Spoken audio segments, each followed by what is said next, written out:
So today we have an awesome guest with me who's a personal friend, Eugene Sakirski. Okay, people know him as Zhenya, people know him as Gene, but today we're gonna call him Zhenya. Sounds great. Happy to be here. Zhenya, let me read a paragraph about yourself. I had to trim many paragraphs of your accomplishments into one big paragraph because this guy is not ordinary human being. So this is Zhenya Sakirski. You were born in Soviet Union in a beautiful Ukrainian city on the Black Sea called Odessa. Many people know it.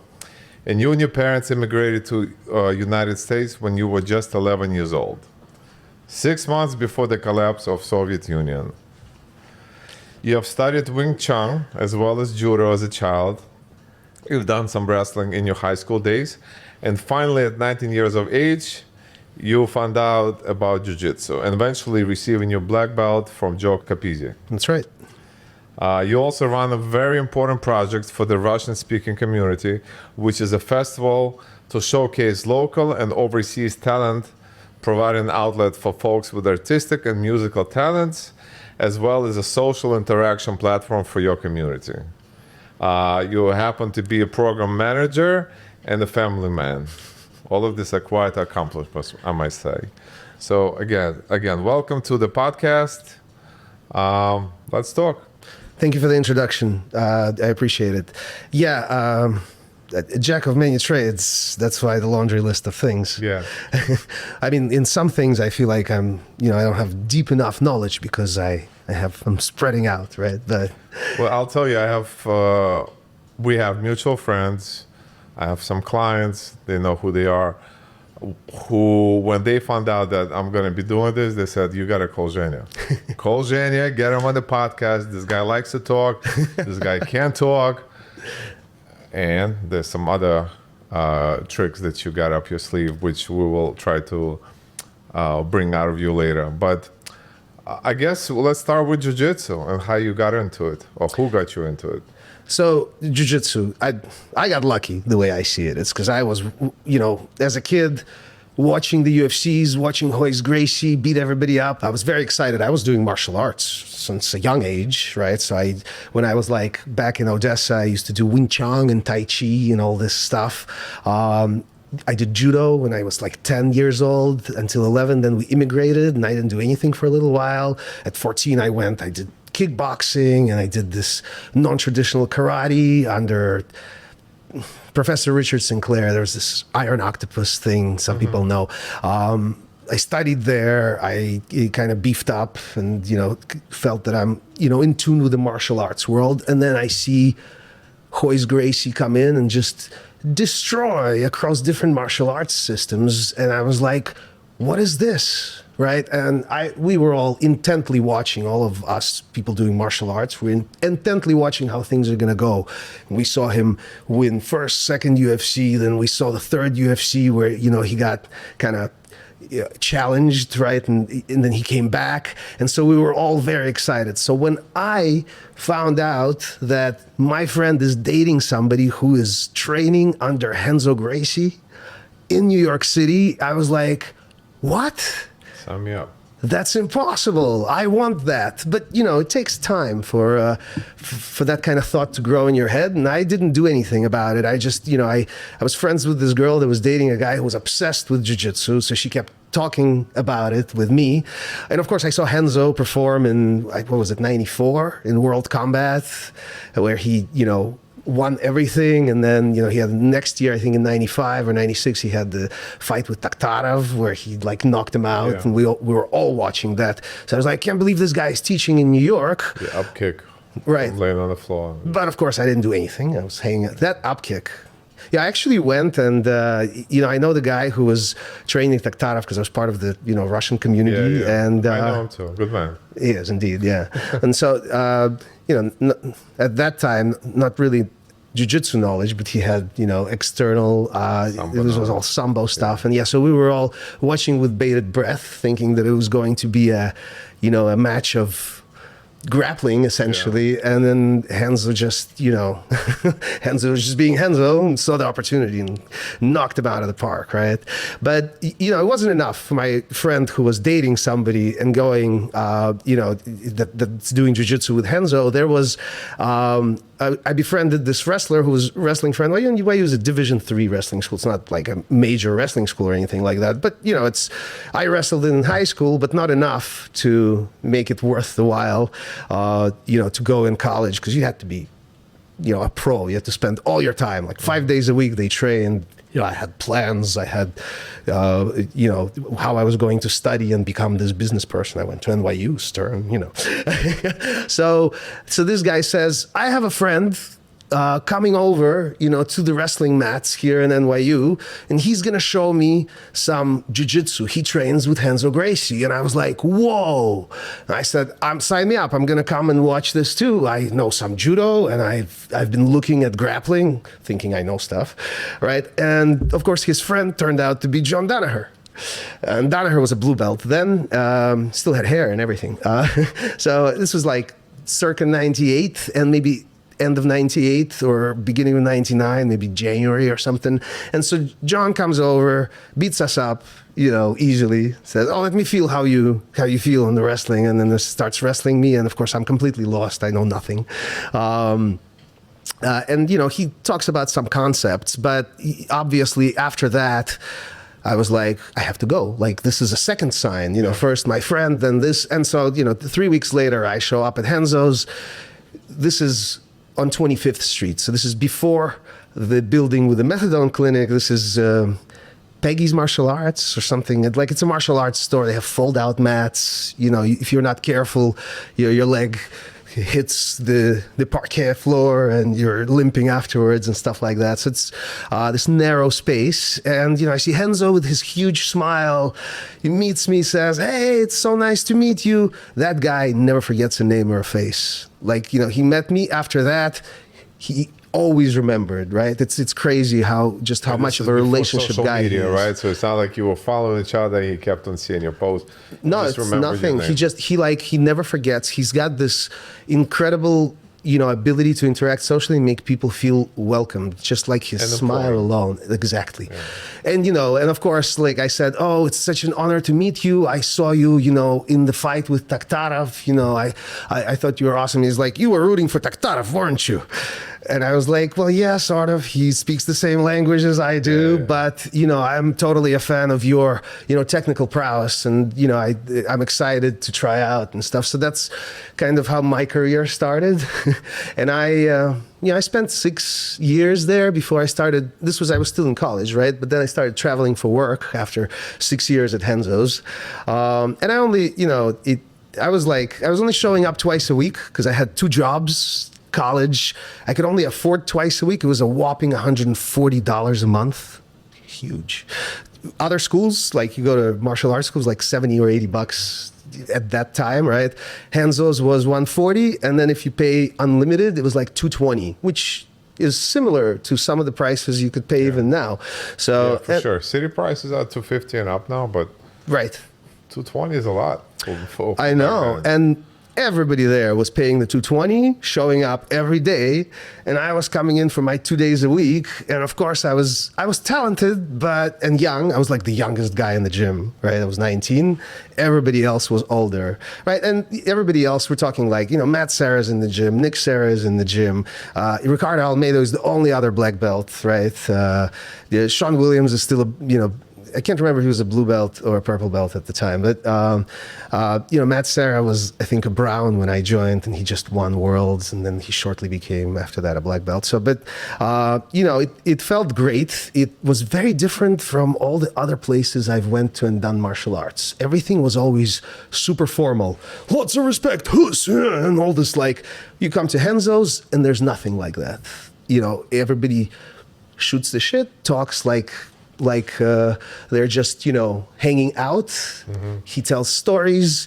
There isn't, like, when he shows you a move, you don't have to bow and say, yes, sensei, I understood, And it really, like, sold it to me as, like, there's no formality around it, and it's all down to the nitty-gritty, to, like, so how long did you stay there?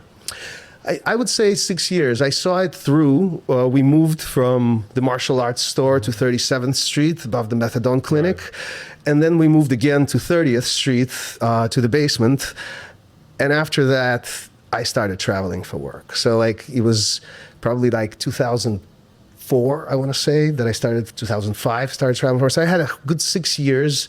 I took forever getting my blue belt. Literally, I think I was already almost 4 years in. And Renzo looks at me and says, Gene, Paul, are you still a white belt? And it's because I was going to all these no-gi classes because I was already like starting to travel for work and only had time to come in on the weekends. And so he gives me my blue belt. That moment, like after he says it, he like digs in somewhere, and as I'm fighting somebody, he comes back and starts hitting me with it. So that was my blue belt. That belt stayed with me for 10 years. Because I traveled, I was taking classes in Cleveland from this purple belt that was there because that's where I was working for KeyBank for my consulting work. Then I was traveling to Boston, working for Hoffman Mifflin, and I was getting some training there. So I was scattered everywhere with my training. And I stopped caring about belts because I wasn't really seeing Renzo, and I felt like, I'm not really growing on the belt scale, and it stopped mattering. But I started, getting better and better, enjoying my jiu-jitsu. And at some point I was like, this is not enough. I come into Renzo's on a Saturday morning, and then, because I fly out Monday, fly back Friday night, and so all I have is Saturday. Sunday, the dojo's closed. And so I was like, I'm going to rent a small space somewhere close to my house in Brooklyn, and on a Sunday, I'm going to have a class. And it's going to be like a workshop. We all come in, we get some training, maybe we share stuff. Approximately. And this is circa 2004, 2005. So right around the time when I realized that I can't spend my 2 days a week at Renzo's, just two.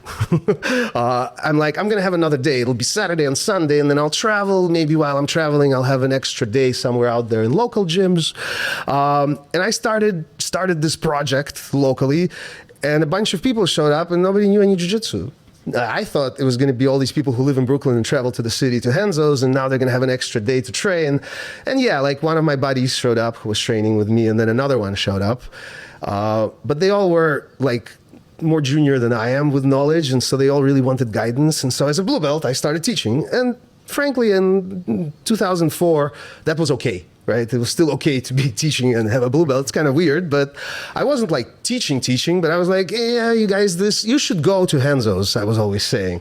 But if you only have time for this, here's here's how we're going to do this. And so that's how I got involved, and I felt that I got lucky. If I didn't start teaching then, maybe family, work, I would have, God forbid, quit. Were you competing already?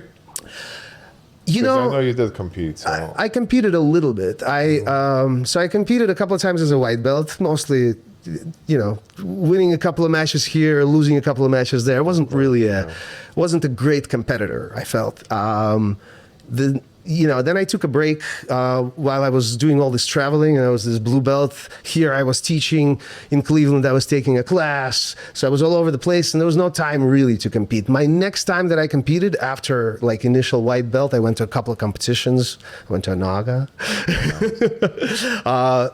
I competed again in 2009, and this was already... My kid was just born like a month and a half before that. I had sleepless nights, but my students were all like, we want to compete. And so I had 4 guys that were in my little club that wanted to compete. And I was like, I'm going to support you. I'm going to come and compete with you. And this was this small tournament that never survived in Manhattan. I really liked the rule set. They had this whole, like everywhere else, it was illegal to do a bunch of things.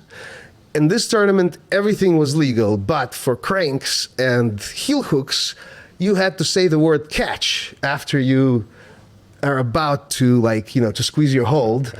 And obviously that makes it near impossible to finish those holds because people can, when they hear catch, they rip even if they don't, So it's a funny system, but it was a transitional. Back then, that was the only way you could apply some of those locks. And I was like, guys, this is for us. Because I was still with the old school mentality that you haven't lost a match if they didn't tap you. Right, like everything else doesn't matter. It's all about the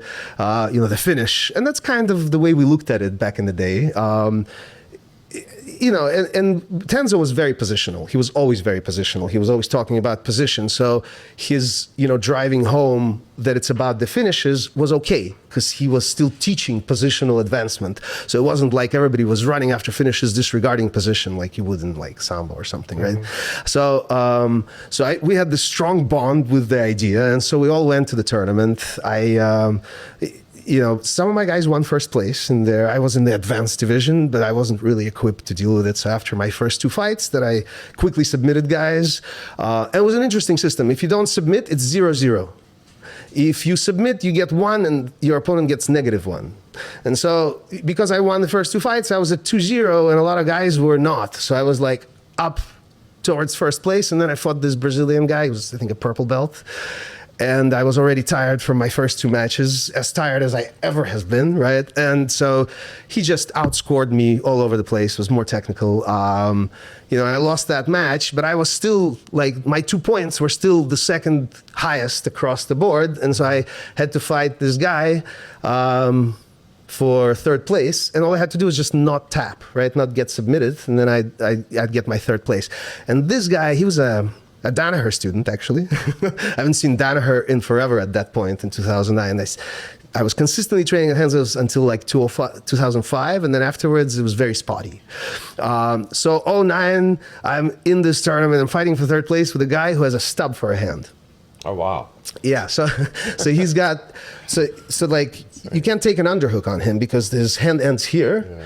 He has a super powerful lever, essentially. I realized that half a hand cannot be controlled, but I adjusted, his center of balance is different. I adjusted the game and I was doing well, but got really tired. And I was like, okay, I'm gonna go bottom, let him on top, and I'm just gonna hang out and stall. Until then, there was no stalling calls. But somewhere towards the end, like maybe 15 to 30 seconds before the match was gonna be over, he was really like gunning for a submission. He was trying to get my arm and he shoved that stub under my armpit so he can pull. I held on and it ripped my pec.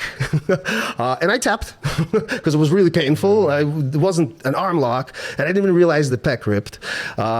So yeah, and then when I went to the doctor, he was like, yeah, we could have reattached that within 72 hours, but it's just cosmetic. Now you're you know, your chest will look lopsided, but, you know, most people don't experience anything else as a problem. I'm like, cool, so I don't need to do anything. My ears were already mangled, like, who cares about my chest? So that was that was the last time I competed. I probably could have done more, but as time progressed, I got more and more injuries in me. And at some point in time, I realized that I can't go back to competitive fighting. I think that was after I tore a disc in my back. So fast forward to where you are now, and I know you've been there for quite some time. You know, you have a fairly big group of people that get together. I believe from back in the days, it started kind of on the weekend, you know, twice a week, 3 times a week. And now even like getting you here was somewhat of an issue for you. You know, you had to ask numerous people to, you know, cover for you. And you told me right away you don't like not to be present for your classes. Yeah, I try to be there all the time. I'm very, what's the word I'm looking for? I'm a control freak. I don't know if it's because of jiu-jitsu, but I want control. And so I micromanage and I have a hard time letting go and just like, somebody's teaching my class. Is he teaching what I want? Is he teaching it the way I want, right? So what is your mindset and structure behind, you know, these classes? And do you feel like obviously we all learn from, you know, our own teaching styles, we adapt to new things and we adapt to our students most importantly. But how has it been for you, this structure of classes? So I've been, and because we are a relatively small space, I've been enjoying what you could call very tailored approach of jiu-jitsu. I can come into the class, look at the room, and again, I have an all-level class, so it's not, I don't have a separate white, blue belt, advanced, right? So I can come into the class, I can look around, and I can be like, so I have these beginners that haven't done almost anything, and then I have these advanced guys, so I'm going to give this beginner set of moves for these guys, while these guys, you know, pass guard, and then I'm gonna swap and give these guys. It's almost like a private, so I can really tailor stuff. But the main thing, and and I feel like this is something that came around with time, right? Because I feel like all this structure wasn't that present when I was coming up and learning. Right. Renzo was super technical, and he was a stickler for positional advancement, which is great, but it wasn't as robust as it is now, where, you know, you have goal setting at each position, right? So generally, I'm very much about setting goals, recognizing the position, and playing a bunch of games to achieve those goals. So I try to be less with very specific instructions and more with general instructions. But obviously, you know, the less advanced the student, the more specific instruction he needs. So tailored approach, but with, you know, with our, you know, new mindset. And of course, you know, because one of the things that happened to me is I've got torn knees, torn rotator cuffs, almost no labral left, right? I got 2 crushed discs. I kind of understand how I got those injuries. And I've been on the case of all my students. And the main thing, I keep going after them for it. And I keep saying, you have to train in a way that creates longevity of training. And so I've taken out certain things that I was taught that were, you know, like there are moves that I thought were, oh, you grab this kimura and you attach your chest and you pull with your whole body. It's not your whole body. It's a deadlift. It's the lower back, right? And now having the injuries, I am smarter and I can, you know, protect some of my students from some of the things that happened to me. So I feel like it's great. Yeah. Maybe, you know, I'm somewhat of a pioneer in this, and that, you know, it has caused all kinds of things. I'm a smaller guy. I always fought big guys, and it was like, this is exciting. I can flip a guy over. And so it, you know, I think my body maybe took more punishment than it should have, because I always ended up, you know, picking the bigger guys in the crowd because that was the fun. Like, my jiu-jitsu works against any size. I think we've gone a ways out from that. You know, today folks are so efficient with their technique that now size, strength, agility plays a bigger portion, right? How do you handle setbacks when it comes to running business Jiu-Jitsu Academy, right? Like, some months, do you feel like the students just take a step back, it's not for them, they tried it, they're not sticking to it, people don't have money to pay for it? Because you know, I've trained with you guys plenty of times. I know you also have a judo black belt teaching, you know, plenty of judo there. So, I mean, just setbacks in general, right? We all want to grow. We want to be prosperous when it comes to not just the financial number, but just students, right? You want to see more people coming in and spreading that knowledge and wealth amongst their friends. But does that always work for you? Do you feel the growth, or sometimes you have to kind of bite the bullet and, you know, move forward? Right. So I've only recently started to focus on the fact that, I mean, our sport has attrition. You know, out of 20 guys that'll start today, 3 months later, probably 1 guy stays, right? And of the guys that stayed after 3 months, you know, a year from then, probably 20% of those will stay, right? So we're a big attrition place. Every place has a lot of attrition. Jiu-jitsu is tough. It has barriers to entry. We sweat a lot. People don't like the contact. We're as contact as it gets, right? And, you know, for the longest time, I was taking pride in the fact that I have a day job and that I'm running this club and that I don't care about the profits, so I can deliver the right, you know, the right classroom material. I don't have to think about flashy moves for beginners that I want to retain. I could teach the right stuff. And, you know, it's a little misplaced. That the pride for that is a little misplaced. And I realized that at some point in time, I realized that I'm not doing right by my students because they don't have the hierarchy to train. They can't drill their awesome moves on guys that are worse than them, and they can't defend on guys that are better than them because there's so much attrition, there's not enough of us. And that's when I started, because before that I used to say, guys, we're a small school, we have, you know, attention to details and individualized learning, but we don't have cross-training. You guys need another day a week somewhere else. But I realized that you go to your school, your comfort zone. I'm asking them, come out of your comfort zone, go somewhere where you don't know anyone, train there. I realized that I need to provide the cross training in-house. Right. And so that's when I started, we got a Google listing. We started, caring about reviews. But because I come from that mindset, no class is too small, right? So when, we're suddenly down to like a tiny amount of people on the mat because this guy got injured, that guy quit, these guys are traveling. The weather is bad, the car broke exactly. down. Yeah. I take pride in the fact that smaller means I can pay more attention to each guy or girl. And I think that for my students as well, it makes a difference. They all feel like they're getting the ability to ask many questions. We can go backwards to the move and re-dissect it. People are sparring. I'm working with these two guys who really want to know why something's not happening for them.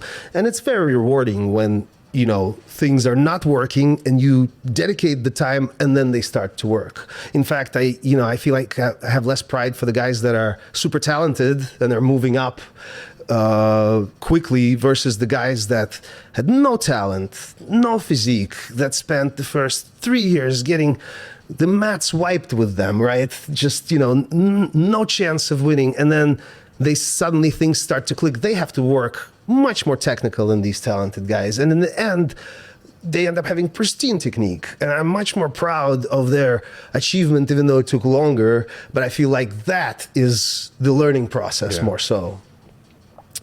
So that. Do you feel like jiu-jitsu has been helping you in your everyday life? I think that I don't know how I would have survived without it, to tell you the truth. And it's several aspects, right? So one aspect is mental health.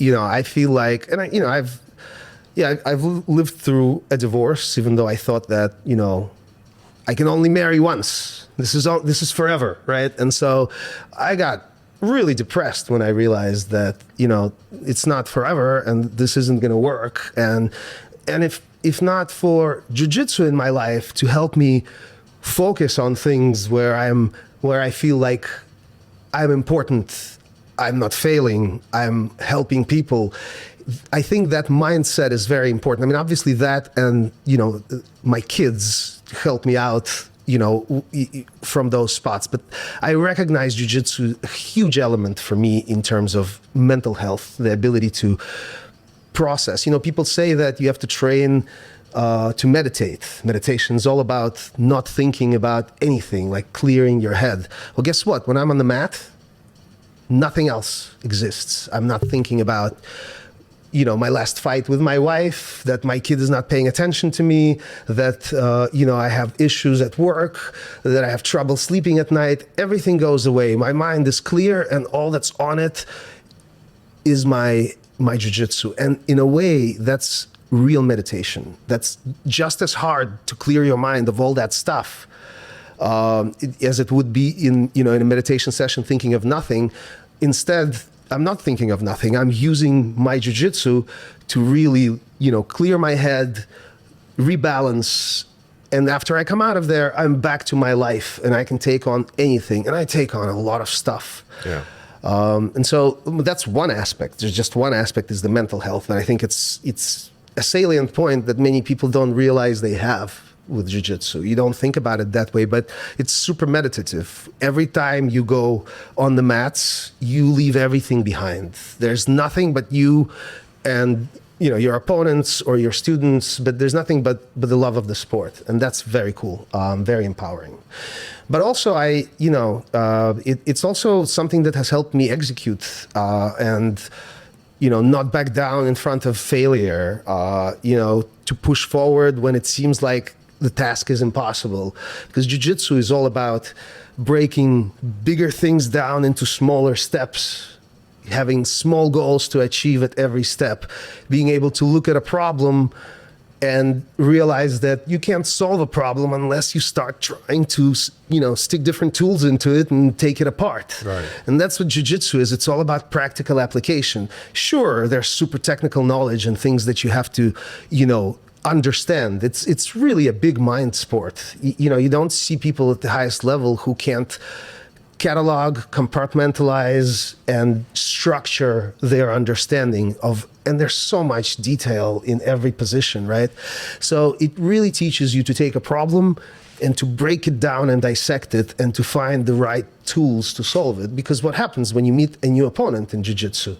They come with their little bag of tools, you come with your little bag of tools. He's got one thing sharpened, you've got another, and you start picking up your tools and trying to break him down, right? And it's all about selecting the right keys, choosing the right steps, solving for the unknown in the face of pressure, right? And that has tremendously helped me with, you know, with some of my, so I organized this, I've been doing this almost as long as jiu-jitsu. I organize. Yeah, I wanted to ask you about your Переплёт, right? Am I pronouncing it correctly? That's right. Переплёт is a Russian name for, in English, we sometimes refer to it as tangle, like something that's entangled. But anyway, yeah, Переплёт is a big project that I do. It's a So tell us about it. This was honestly my next question, but it just you describe and draw such a beautiful picture, you know, and everything that you kind of come in contact with. So Переплёт is something that you've been involved with for as long as jiu-jitsu, or I started big part of your life? In 2003. We started organizing this event. It was called something else then. Переплёт is a more recent name. I think 2014 we rebranded. But it's basically a community project for Russian-speaking talented folks who have things to show. It could be music, songwriting, artists, theater.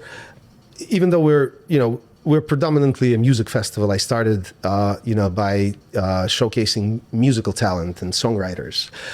Not even so much musicians who can perform covers, but people who create content, who actually write the songs. So sometimes they're not the best musicians, but I still want to put them up so that they can show some of the stuff they created. And then maybe somebody sees it who has more talent, and then they can go and perform it. So it's essentially a talent multiplier where, people can really showcase things. And because they can showcase, they want to create more. Right. And so this idea that, I'm supporting my community and the creators and the creative folks in it is very rewarding. But, as we started doing it, I realized that it's a lot more of a social event, a place for my community to come together. And yes, they're connected by the idea that they like this, creative portion. They like this music. Right. But it became something more. I mean, people, I have folks met each other and, fell in love in these festivals, had kids. So it's generational. So now I have kids that were, conceived as part of this festival, essentially. And now they're participating in it and they're adults, right? So it's very rewarding. And, to bring it back to this, how jiu-jitsu is helping me with things, some things seem impossible to do. So, there's a couple of folks creating similar events in the Russian-speaking community. But, when we hit the pandemic, everybody stopped what they were doing because it seemed impossible to do with all the new rule sets. Well, I looked at it and I said, well, okay, let's break it down. What are we allowed to do and what we aren't, right? And I realized that, camping is an essential business. We can't have large-scale events, but families can go to camp and I could still put on a show for them, right? If we just work it backwards.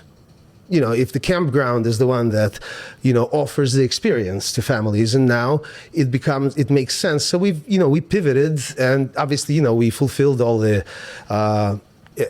health organization requirements and stuff. And we came up with some nifty things. For example, we had these cards. So, you get to the festival and you could choose a green, yellow, or red card to hang. It's your entry badge. And if it's a red one, that means stay away from me. Either I'm immunocompromised or I've got folks that are immunocompromised, right? I can't believe you guys thought of that. Don't do that, right? And then yellow means maybe, right? Maybe we can bump elbows, right? And then green means, come here, right? And so that worked out really nice. We did that, and then we ended up doing, the winter. I do so there's one in the summer, and it's camping with lots of tents. And there's usually a river, so you could go, you know, rafting down the river and like all this stuff. And that's summer, and, you know, probably get around 1,000 people. And then there's a winter festival. That one's interesting because it's free. And I know not a lot of things are free in this life. And so my friends have been saying, like, you have to start charging for this. I'm like, but don't you think it's very cool that you're getting so much for nothing? Like, where in life do you get that? I know where I got it. Renzo let me train for free when I didn't have money for half a year. No questions asked. I came up to him. I said, I'm having trouble. You know, I'm still in school, but then I'm going to start working, and then I could pay you back. And he was like, don't mention it. Just train. Don't pay me back. When you can start paying, you just pay forward. I remembered that. I've been paying forward ever since. Not, you know, to him, meaning that just trying to give back. Yeah. And yeah, so the winter one's free. It's in a hotel. Free means you don't have to pay. You could stay in the hotel, and then that ends up bringing business to the hotel, and that's good for the festival. We sell the hotel out in like 4 hours, all the rooms. The winter ones become bigger than the summer one because, you know, not everybody is agreeable to camping. Right. So the indoors and the amenities make it easier for folks. People book hotels around, and they come to our hotel where there's banquet space. And so we put on, you know, one show in one room. We have a jazz, you know, jam session in another room. And then here we have singer-songwriter and open mic. And these folks teach you how to dance. And this is a theater troupe made of kids who are performing, you know, for other kids. We had this awesome play put on by teenagers. Obviously, the director's, you know, a person who's seasoned in theater, but it's teenagers playing for little kids. And the little kids were so excited that they're watching other kids play that a lot of them wanted to get involved with theater because of it. So you really feel like you're, you know, creating lots of positive influence that way. Yeah, for the winter one, so the summer one happened first when we were like, I think it was September, and we were just, you know, the pandemic just kind of let go a little. We had, you know, breathing room. People weren't dying left and right. And the winter one, you know, I actually moved it to April in 2021 because I was like, it's going to be a little warmer. We're going to be able to put a tent outside and have some of our stuff outside, and people will be able to interact. Yeah. And I scheduled it. It was like April 3rd or something. And then, you know, the health department comes out with this thing, and they say, starting April 1st, you're allowed to have up to 500 people in an outdoor event. And I'm like, that's exactly what we're doing, right? And so suddenly, you know, it's something that seemed impossible. We even had little, back then in 21, they were only starting to have those little COVID tests that you could like buy and do at home. So we actually bought a bunch of them, brought them to the festival, and said anybody who didn't test, because the health department wanted everybody tested recently. I was like, if you don't have a recent test from like 24 hours ago, you buy this at cost. You go to your car, you sit, there's a proctored exam. It was a proctored test. They have to sit in front of their laptop and show that they are the ones, you know, going in their nose. I've dealt with a lot of that with my business. I actually would test various companies, restaurants, literally to the point as you described, except they didn't have the red and orange tags, right? But they would be not isolated, but they would be in one room because literally, without mentioning names, one of the CEOs of the company said, we want to literally hug, kiss, and be close to each other and share drinks, you know? So I had to, you know, test people. So unfortunately, a few had to go home. But right, this is such an interesting and simple, but yet effective, you know, way of kind of even solving this, you know, comfort zone, right? Right. Are you okay with me being orange, which is recently sick, you know? Right. Yeah, and it's, you know, and to my friends, all of this seemed impossible, right? And it's true. If you look at it from the top down, it's like, oh my God, this can't happen. This is a social event where everybody interacts. We're not allowed to interact. So, but once you break it down into small steps and you see what the problem is, and you start solving for little pieces, things come together. And it really is the way jiu-jitsu taught me to address problems, right? It's all about taking small steps, setting small goals for very specific items, achieving them, moving on to the next set of goals, right? And I feel like my giant success, at least in, you know, in the social space, has definitely been that. at work, I do program management and project management, which is also very structured, and it's all about setting small goals, fulfilling them, and then setting a few more goals in this iterative process. I work in the financial sector, but I do things in the IT organizations. So it's a lot of, there's a lot of project management formalities, right? And they remind me of the way we do stuff in Jiu-Jitsu as well. So I don't know what came first, because I started doing Jiu-Jitsu, before I started working, right? I was in college still. I know what came first. Your love for music. You could be right. Do you sing? Do you play? Yeah, I play guitar. Play guitar? People keep saying, you play at your festivals. I was like, no, the festivals are how I showcase other talent. I play for myself. Well, this is almost like my podcast, especially with somebody like you. I don't have to speak so much. It's really, having amazing talent like yourself, and you're able to showcase all of your skills. Would you be able to play a little bit for us today? Yeah, it'll be a pleasure. I could do that. Yeah. I brought my guitar. So this is it. This is your guitar. Indeed. Beautiful. Love the stickers. It's a little, weathered. It's been around through many things. So, one of the things that I feel like, we got cheated on a little bit is New York City used to be the capital of Jiu-Jitsu in the States for a long time. And I think with the pandemic, and with DDI moving out and things changing, I feel like there was a big shift, and now the capital is in Texas. So I'm going to play a song that my friend wrote. His name is Alexei Peshkovsky, and it's a song about Texas and being in Texas. I'm still in Texas today, I'm almost ready to go. It's over, what can I say? I should be going, I know. Don't wait for me to come back, don't wait for me to return. And though it's crazy and cold, I must get back to my world. The sunset burns loosely in the sky. Why don't you pass me the wine? The desert stars, oh, we get along so fine. Texas and I.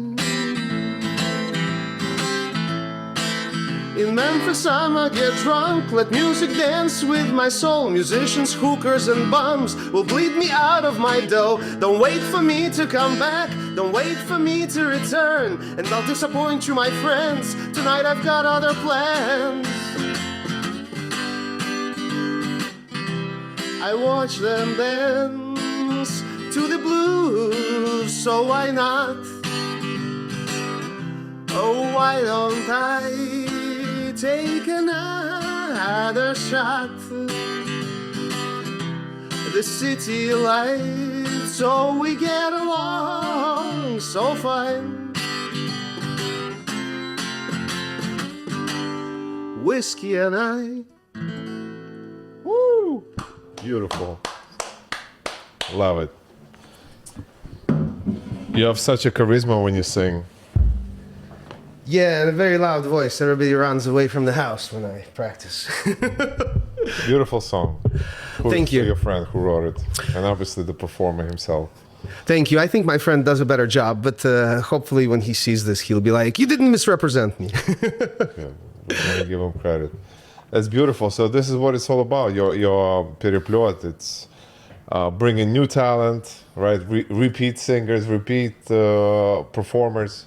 Yeah, I beat up local talent, and I'm like, you guys already played those songs last time. Where's the new material? Oh, we don't have new material. I'm like, well, then wait till next year.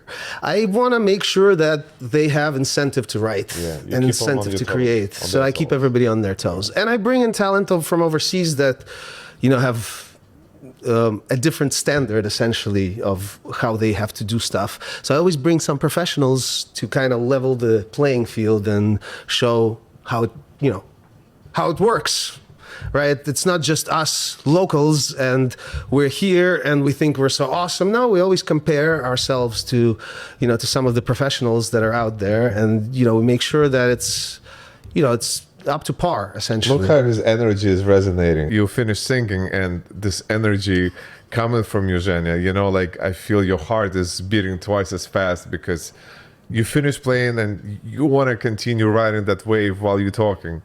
It's great feeling the energy from you. It's very admirable, and I played piano when I was younger. Oh, wow. Finished music school, but, when you play piano, you don't have the same... I didn't have the same charisma and the energy, because yes, you move your body and you get into the, catching, different, how do you say octave in English? Octaves? Octaves, yeah. All right. Hey, listen. But amazing. Zhenya, Jiu-Jitsu 20 years ago, you starting, what advice would you give to somebody or even to yourself starting 20 years ago? And also, parallel to that, what advice would you give somebody who's looking into jumping into it head first? All right, so this is probably my main pet peeve, and it's because aside from all the empowerment that Jiu-Jitsu brought me, it also, it brought me a bunch of injury, right? So, I have 20% power left in this shoulder, 30% in this shoulder. I have LCL, MCL, ACL injuries. I have torn discs and meniscuses, right? So my main advice is train Jiu-Jitsu for life, so that you can continue to train in 50 years.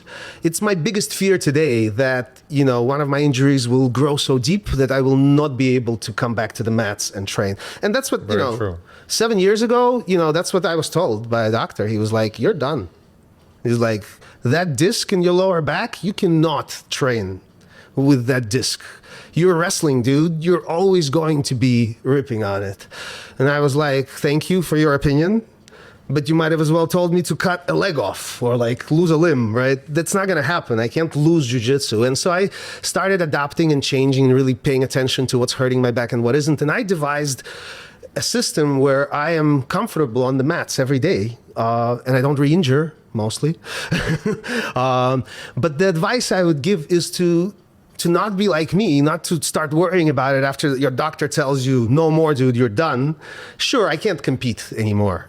Even in masters, I really can't create the kind of pressure I want to, even when I have hooks on the back, right? Because once the guy starts bridging, it hurts my back, right? So I pick and choose my positions. I've edited things out. Don't be like me. Don't be like Gene. Don't do this.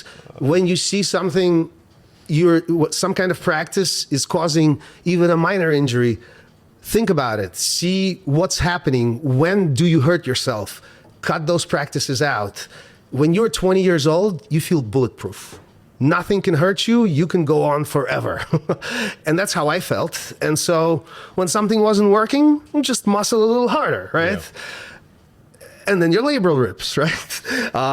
But what you were supposed to do is move your hips out instead of trying to muscle with your shoulder, right? So my point is, if something seems hard, you're probably doing it wrong. It's not about how hard you go. It's not about balls to the wall. It's about ascertaining what's important, thinking about the goals in each position, and actually fighting light so that you can absorb the technique. Because the harder you fight, the less you know if your technical abilities were working or if you just gunned it and did it because you're physical.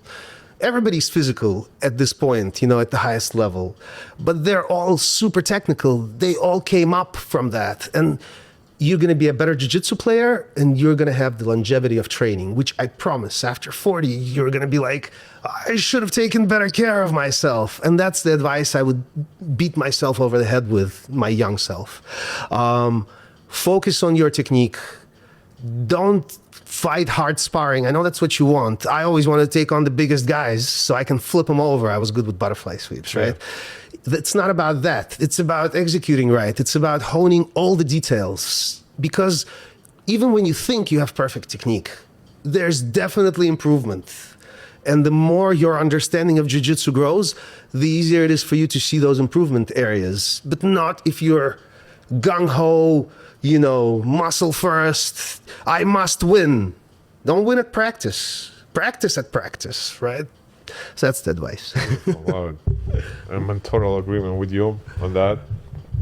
We're going to cut the part out about Eugene complaining of his injuries for the sake and love of jiu-jitsu. I'm joking.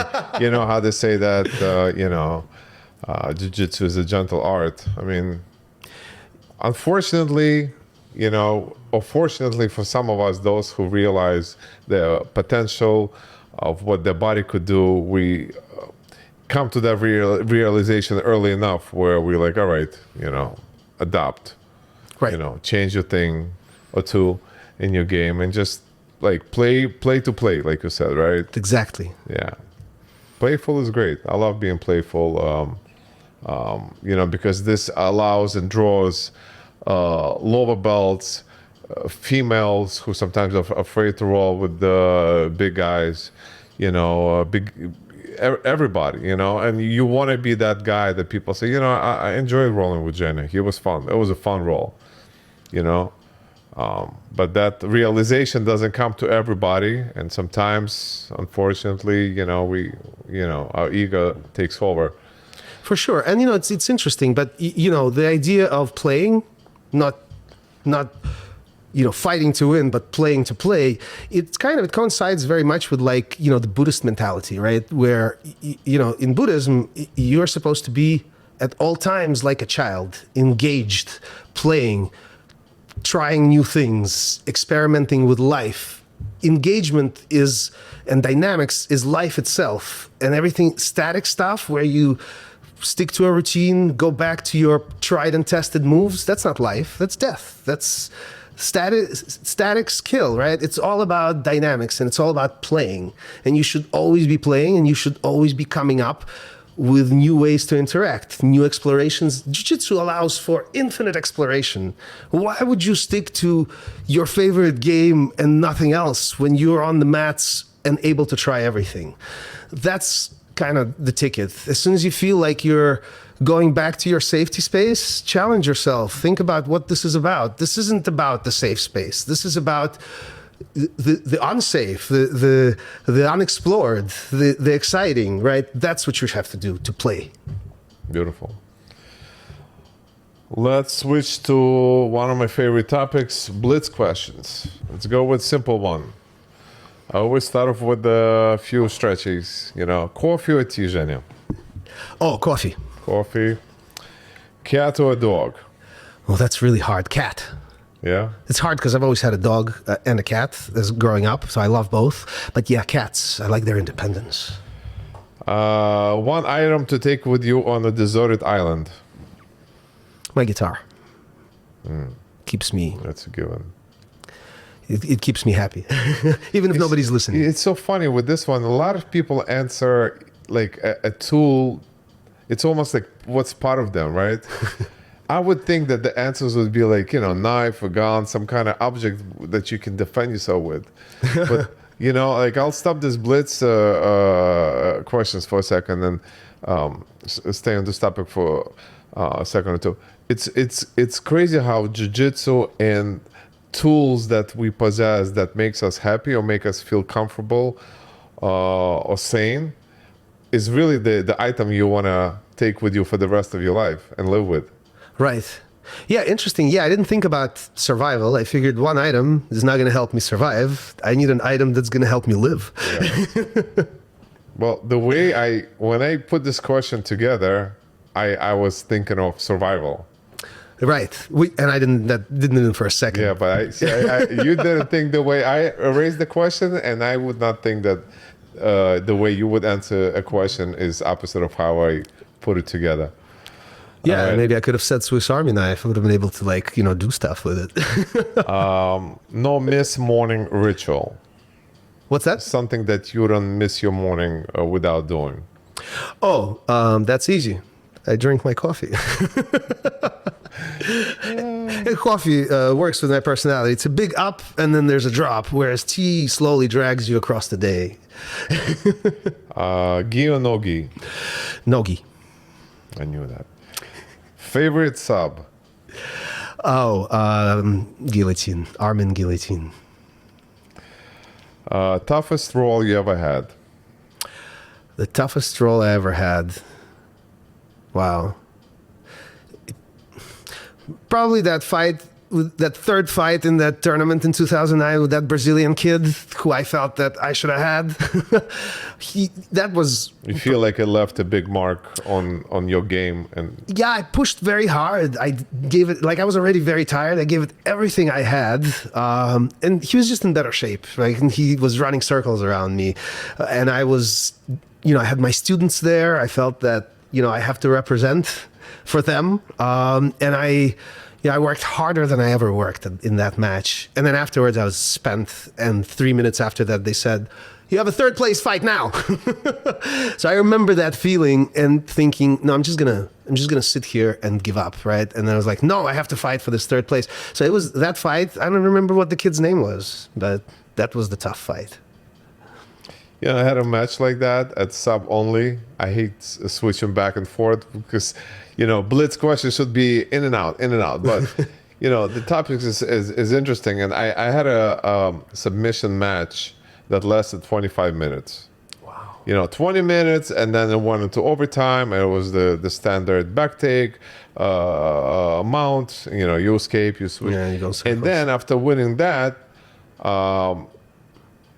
I had to go against a guy who was fresh, who had a very quick sub, good for him, but that was such a big mental composure moment for me. I had to like the way you felt, like suck it up, Right. and go with it. And I was drained. I was drained physically, mentally, but he called me, I think, in the first 5 minutes in the triangle. But he also saw my match, and I saw the video later, and he was like standing there, and he told me, he's like, "Man, you had such a tough match." But it was great. I enjoyed that I rolled with somebody for 25 minutes. That's pretty, yeah. That's pretty awesome. Thank you. So I could talk about my tough matches with you. They were fun. yeah. Yeah, no, I really like your game. And, you're a big guy, but you play a very technical game that reminds me of like a little guy's game. And that's pretty cool. You don't often meet folks like that. Thank you. So I appreciate it. Biggest pet peeve in Jiu-Jitsu? I feel like you might have answered that before. I have to, I don't like when...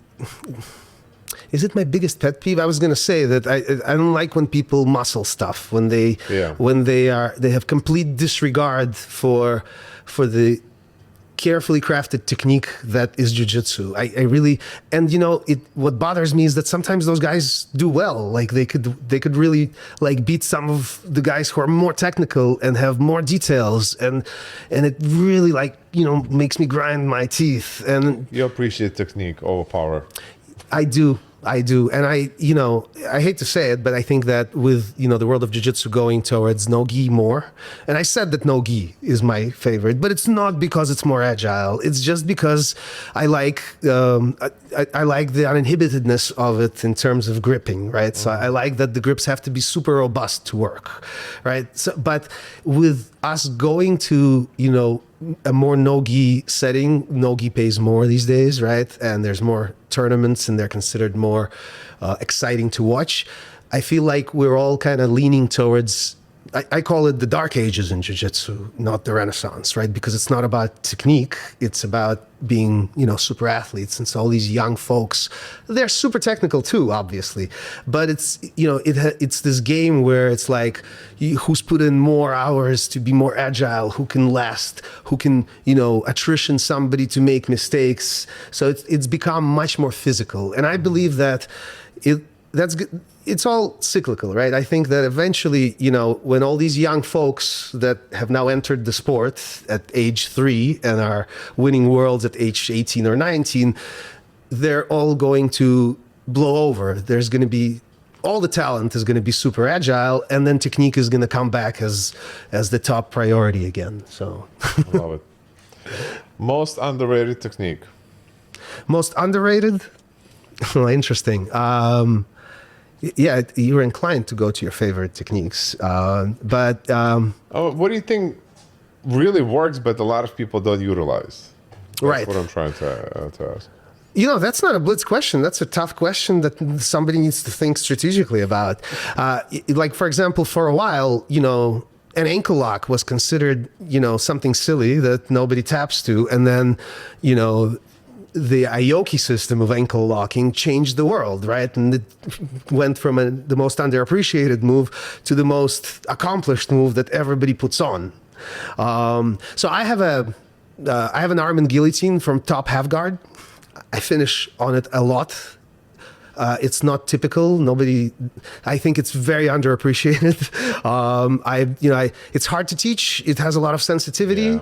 And, you know, hard to drill that one, right? It's hard to drill. Yeah. And it's definitely underappreciated and underused. I use it all the time, and I'm successful with it, but it's underappreciated. I took the easy way out, naming a technique that, I'll take it. It's good enough.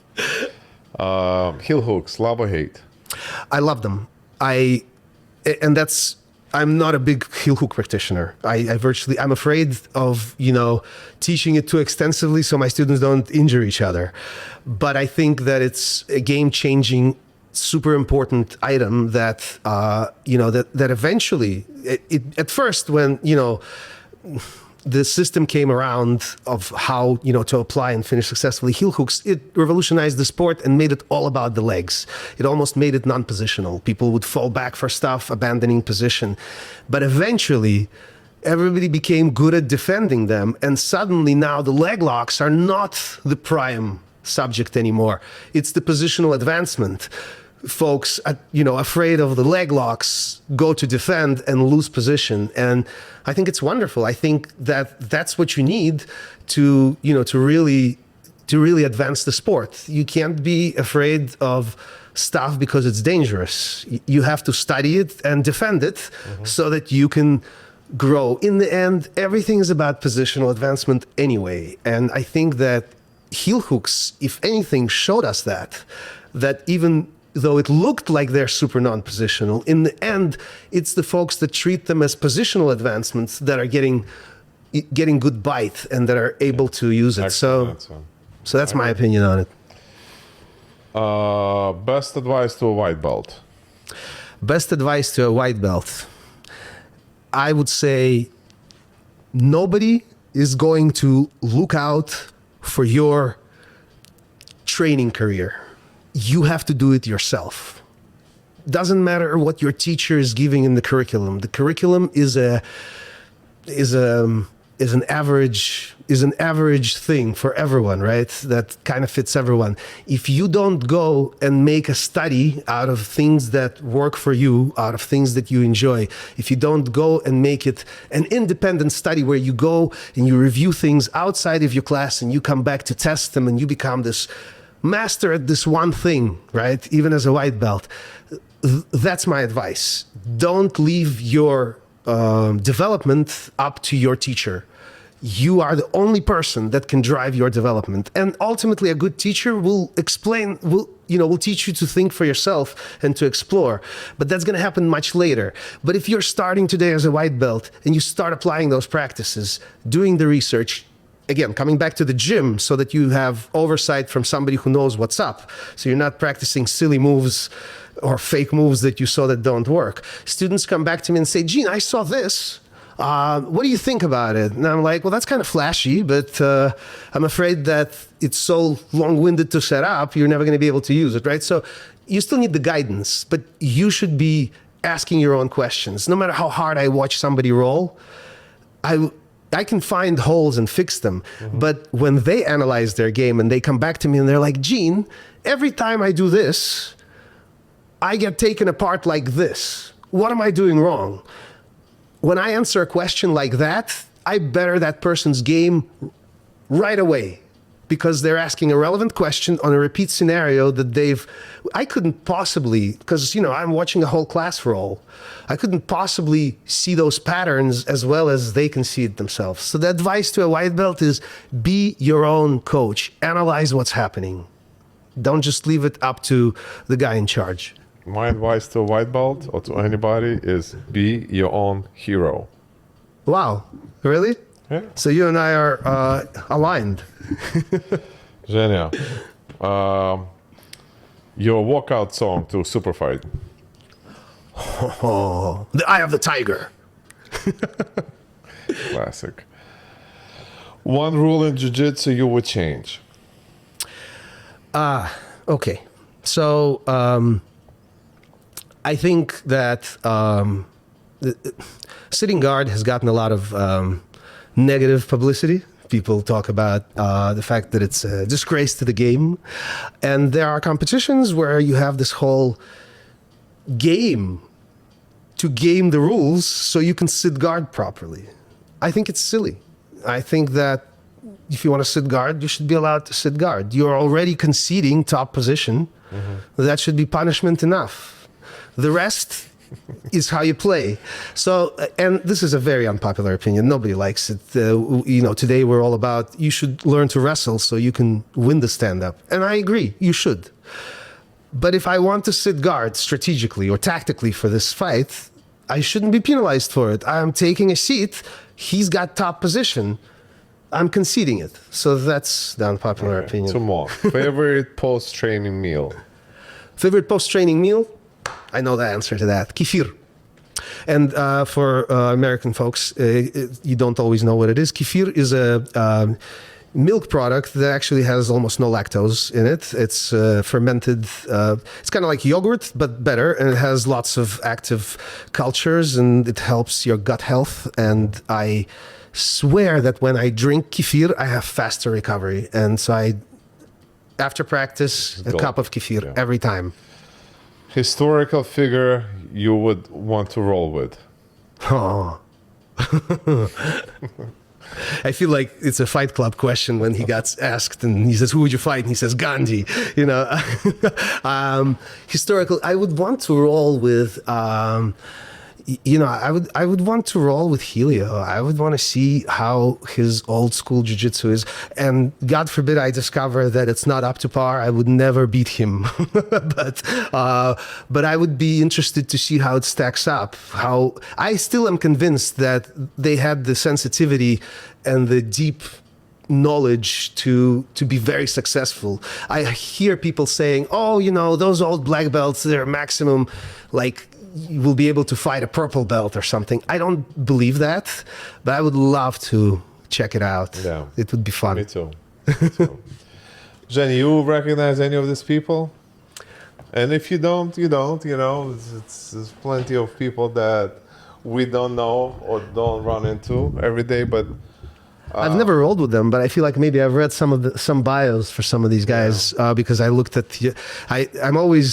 I think it's a great project, People of Jiu-Jitsu. I think that nobody was ever trying to shine a spotlight on just practitioners. And what's cool about it is that it's not like you go after just famous or highly decorated folks. No, you want real stories from real people, and I think it's empowering to those folks.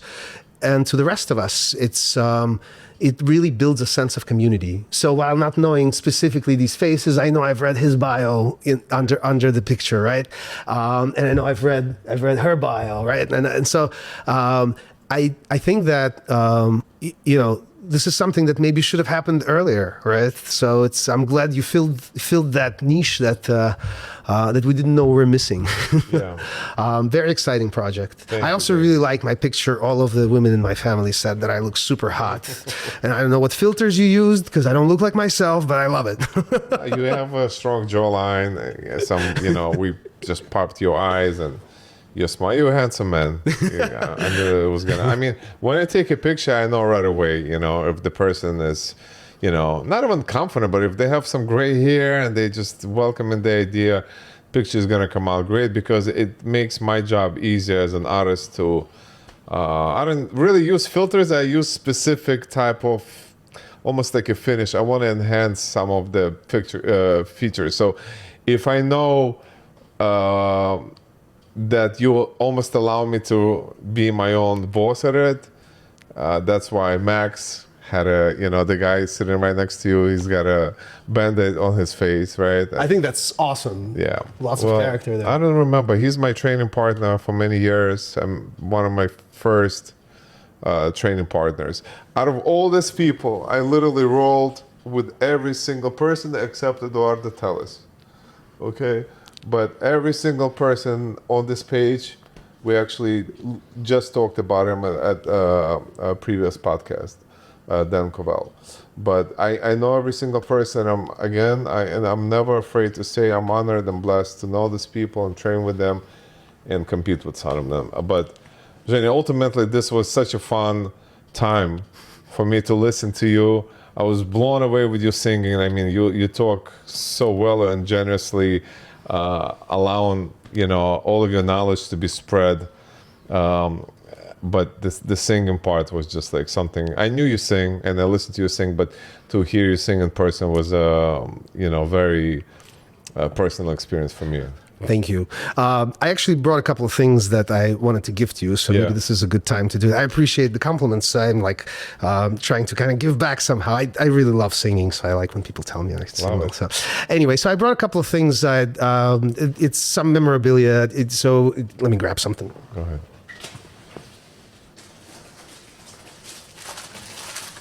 So I know we talked about my festival, Переплёт. This is a neat little handbag that maybe you'll give to your wife to use. So it's got our logo on it.